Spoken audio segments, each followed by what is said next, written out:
इन दिनों में eye flu virus, जिसे हम उर्दू में अशूबे चश्म भी कहते हैं, पाकिस्तान में तेजी से फैल रहा है। एक मोहतात अंदाजे के मुताबिक तकरीबन 10 लाख लोग पाकिस्तान में इस वायरस से अब तक इफेक्ट हो चुके हैं। ये आई फ्लू वायरस होता है, इसने पाकिस्तान में पैंडेमिक की सूरत इख्तियार कर ली है और इसमें हम वही प्रिकॉशंस इख्तियार करेंगे जो कि हमने कोविड में इख्तियार की थी, क्योंकि ये भी एक वायरस है। अगर कोई इंसान इस वायरस से इफेक्ट हो जाए तो इसका रिकवरी टाइम पीरियड 14 से 21 दिन होता है। इसकी वजह बनने वाले वायरस का नाम है एडिनो वायरस। इसको आई फ्लू वायरस या फिर एडिनो वायरस कंजक्टिवाइटिस भी कहते हैं। इसमें मुख्तलिफ सिम्टम्स यानी कि अलामात शो होती हैं, जैसा कि इसमें आंखें बहुत सुर्ख हो जाती हैं, हम इसे बीफी रेड आइज कहते हैं, यानी कि गोश्त की तरह सुर्ख। आंखों में बहुत ज्यादा जलन होती है, दर्द होती है, इसके अलावा रड़क पड़ती है, आंखों के पपोटे सूज जाते हैं। ये सब आई फ्लू वायरस की सिम्टम्स हैं। ये हर साल गर्मियों के मौसम में स्टार्ट होता है, लेकिन इस साल इसने पैंडेमिक की सूरत इख्तियार कर ली है। ये कराची से शुरू हुआ है, उसके बाद मुल्तान और फिर पाकिस्तान के दूसरे बड़े शहरों में बहुत तेजी से फैल रहा है।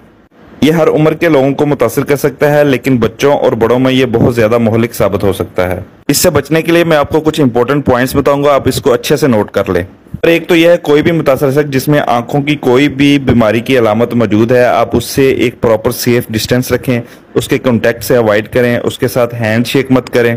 अगर आप में अशूबे चश्म या पिंक आई की कोई भी अलामत मौजूद है तो बराए मेहरबानी अपनी आंखों को कम से कम रब करें, क्योंकि जब आप रब करते हैं तो वायरस के फैलने के चांसेस बढ़ जाते हैं। और अपनी पर्सनल चीज़ों को कम से कम शेयर करें, जैसा कि टॉवल, अपना तकिया और अपने ग्लासेस, क्योंकि एक बड़ी वजह बन रहे हैं वायरस के फैलने की। अपनी हाइजीन को बेहतर रखें, यानी कि सफाई का ख्याल रखें। बार बार साबुन से अपने हाथ धोते रहें और कोशिश करें कि जब भी आप हैंड वॉश करें तो एटलीस्ट 20 सेकंड तक अपने हैंड को वॉश करें। और दिन में कम से कम 2 से 3 बार अपनी आंखों को फ्रेश वाटर से धोएं, यानी उन पर छींटे मारें।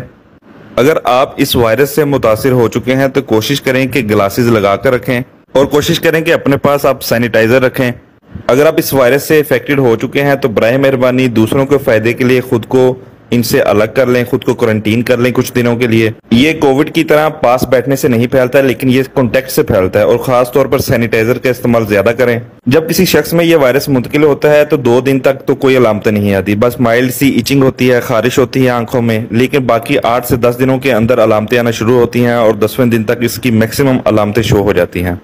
इसके बाद इसका रिकवरी पीरियड तकरीबन 15 से 21 दिन तक है। इसके ट्रीटमेंट के लिए हम कुछ आई ड्रॉप्स और ऑइंटमेंट्स यूज करते हैं, जो कि पेशेंट्स टू पेशेंट्स वेरी करते हैं। अगर आप में भी पिंक आई या शुबे चश्म का मसला है, इसकी कोई भी अलामतें शो हो रही हैं, तो आप अपनी एज और इस वायरस की वजह से आने वाली